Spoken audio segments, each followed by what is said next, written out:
Olá, meus irmãos queridos, um bom dia a todos vocês. Manhã de terça-feira, quero cumprimentar a todos vocês que estão agora entrando na nossa sala para juntos nós ouvirmos a palavra de Deus por meio do Espírito Santo, que o inspirou e também ele nos ilumina para que nós possamos compreender.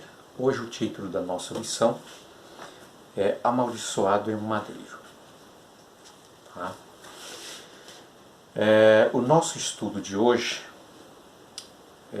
nós encontramos na Palavra de Deus, no livro de Deuteronômio, capítulo 27, verso 26, e também o capítulo 21, 22 e 23. E aqui conta para nós que quando, naquele contexto, do povo de Israel entrando na Terra Prometida e ali recebendo as instruções de Deus por meio do profeta Moisés,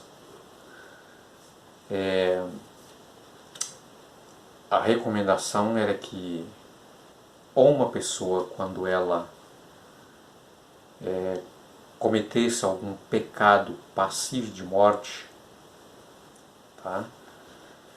E essa pessoa fosse então levada ao madeiro, fosse pendurada no madeiro, essa pessoa que estava pendurada ali provavelmente era uma forma de demonstrar ao público a condenação daquele tipo de pecado, tá? A fim de que se tornasse um exemplo para outras pessoas. Ok. Só que a recomendação aqui é que essa pessoa, depois que ela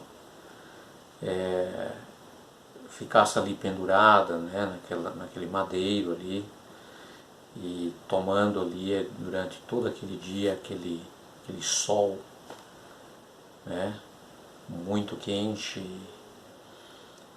era uma certa tortura, e a tal ponto que dificilmente uma pessoa passava o dia inteiro sem que ele viesse a falecer. E esta pessoa, depois que ela morria, ela não poderia de maneira nenhuma, conforme a recomendação bíblica, permanecer no madeiro. Ela deveria ser tirada do madeiro e ser sepultada no mesmo dia. Esta pessoa, na verdade,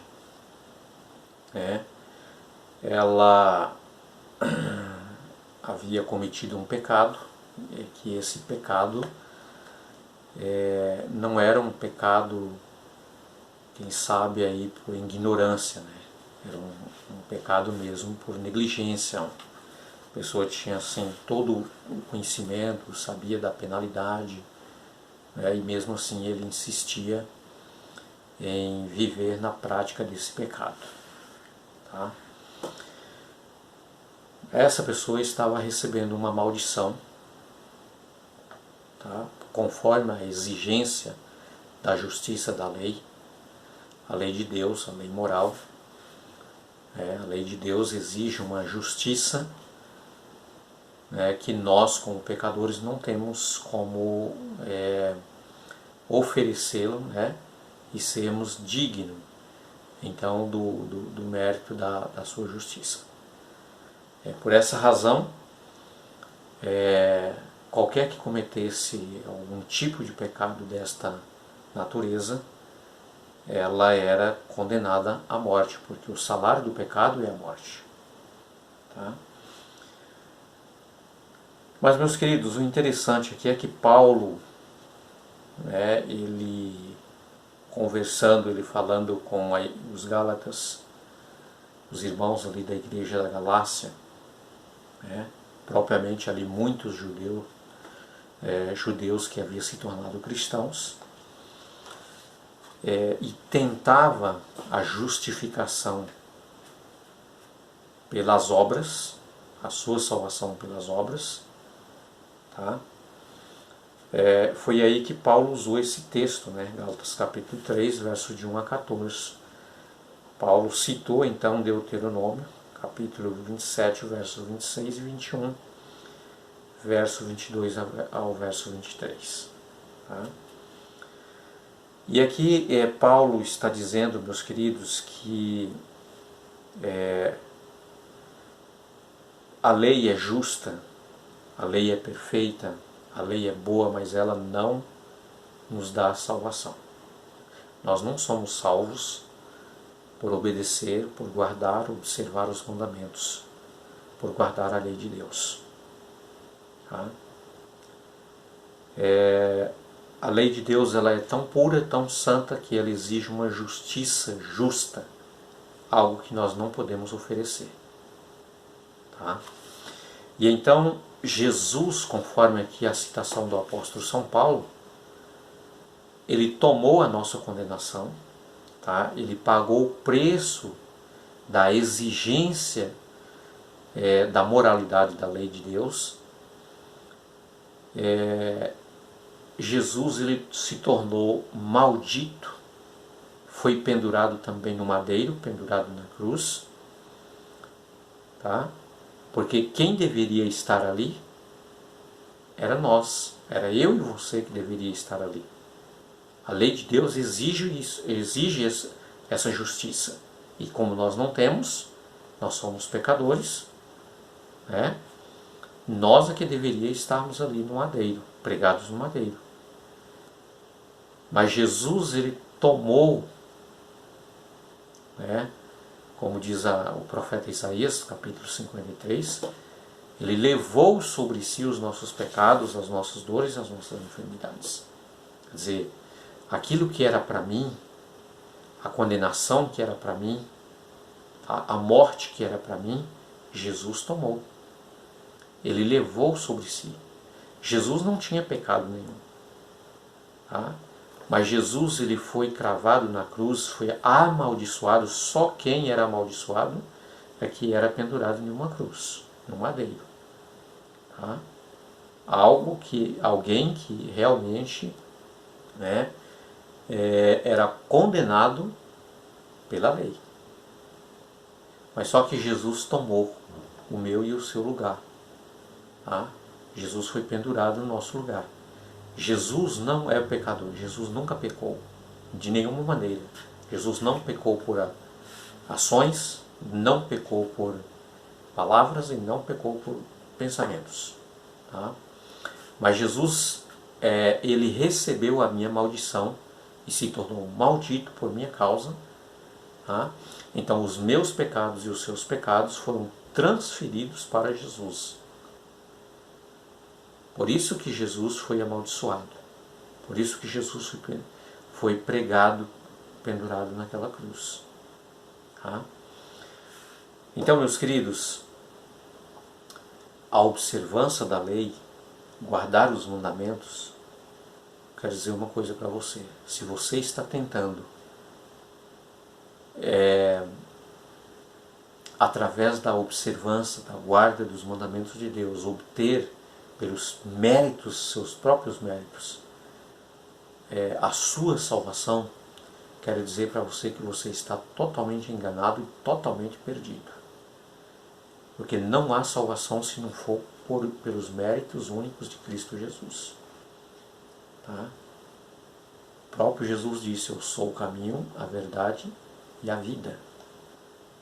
Tá? Então não há, de maneira nenhuma, uma outra forma, um outro meio de nós sermos salvos a não ser pela graça oferecida por Cristo Jesus.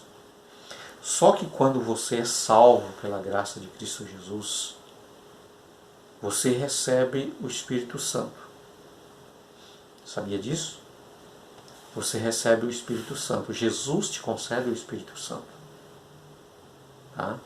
Agora sim, o Espírito Santo, ele prepara você, ele capacita você, mediante a graça de Cristo Jesus, para guardar a lei de Deus, para guardar os mandamentos de Deus, para guardar os 10 mandamentos da lei de Deus. Tá? Há quem diz por aí anda ensinando, pregando, que nenhum ser humano é capaz de guardar a lei. E ele não está errado, ele está certo. Sozinho você não é capaz, você não pode. Mas pelo Espírito de Deus, pelo poder de Cristo Jesus, você sendo salvo pela sua graça, você pode, por amor a Cristo Jesus, guardar os seus mandamentos. Tá? E não é apenas 9 mandamentos, são 10 mandamentos. Está muito bem claro, muito bem definido no capítulo 20 de Êxodo. Tá? Você vai encontrar ali os 10 mandamentos. Tá? Há quem anda ensinando por aí, dizendo que a lei foi abolida, que a lei não precisa mais guardar. Tá? Mas só fala isso unicamente por causa do 4º mandamento, que é a observância do sábado. Porque todos os outros 9 mandamentos, nenhuma igreja, nenhuma religião ensina que não é preciso guardar. Como, por exemplo, honrar pai e mãe, né? Como, por exemplo, não adulterar, não matar, não furtar, não cobiçar, tá? Não levantar falso testemunho, não tomar o nome do Senhor Deus em vão, não adorar imagem de esculturas, não ter outro Deus além do verdadeiro Deus. Todas as religiões cristãs ensinam isso para você. Mas só diz que a lei acabou para não guardar o 4º mandamento, que é a observância do sábado. Lembra-te do dia de sábado para o santificar. Tá? Por esta razão, Paulo está dizendo, meus queridos, que nenhum ser humano, pelos seus esforços, é capaz de guardar nenhum dos mandamentos. Mas com a graça de Cristo, redimido por Cristo, salvo por Cristo, perdoado por Jesus, você é capacitado pelo Espírito Santo para viver uma vida de acordo com os princípios, com o decálogo sagrado, que é os santos mandamentos, a lei moral de Deus. Tá? Para você ser salvo, você não precisa fazer absolutamente nada, guardar nada, a não ser aceitá-lo a Cristo Jesus como seu Salvador. Tá? Imediatamente você é salvo dos seus pecados, da condenação dos seus pecados, que a lei de Deus, a moralidade da lei de Deus exige, tá? Essa justiça. Tá? Então você é salvo pela graça de Cristo Jesus, e Jesus então imputa a sua justiça sobre você, uma vez que você foi redimido por Ele. Tá? E aí, a lei de Deus, a lei moral, não tem como exigir de você, tá, uma justiça que você não tem. Por quê? Porque você recebeu a justiça de Cristo. Quer dizer, Cristo ofereceu a sua justiça no seu lugar para que a lei de Deus não te condene. Deu para entender? Pois é. Só lembrando e recapitulando, salvação unicamente pela graça, que é os méritos de Cristo Jesus. Não pelas nossas forças, né? Não por guardar os mandamentos, por guardar a lei de Deus. Ninguém é salvo desta maneira. Que Deus realmente te abençoe, que você possa ter um dia muito abençoado na presença do Senhor, tá? E que esta lição realmente, através da palavra de Deus, possa ficar muito bem clara para você, iluminada pelo Espírito de Deus, que realmente você possa entregar a sua vida a Cristo Jesus do jeito que você está, que você pode ter certeza que pela fé em Cristo Jesus você será mudado, transformado, regenerado, tá? E aí sim, como filho de Deus, como filha de Deus, transformado por Cristo, aí você vai ter o poder de Deus para guardar a sua lei. Tá bom? Vamos orar? Ó Deus amado querido, muito obrigado, Senhor, por Cristo Jesus, o nosso Redentor, ter vindo a este mundo para morrer por cada um de nós. Se tornou maldito por nossa causa, levando sobre si os nossos pecados, mas Cristo Jesus pagou o preço através da sua morte expiatória, ressuscitou no terceiro dia e, como nosso intercessor, sumo sacerdote, intercede por nós no santuário celestial. Obrigado, Jesus. Dê-nos a graça de termos o Teu Santo Espírito para vivermos uma vida de acordo com os Teus princípios, com os Teus mandamentos, com a Tua santa vontade. Em nome de Jesus oramos. Amém.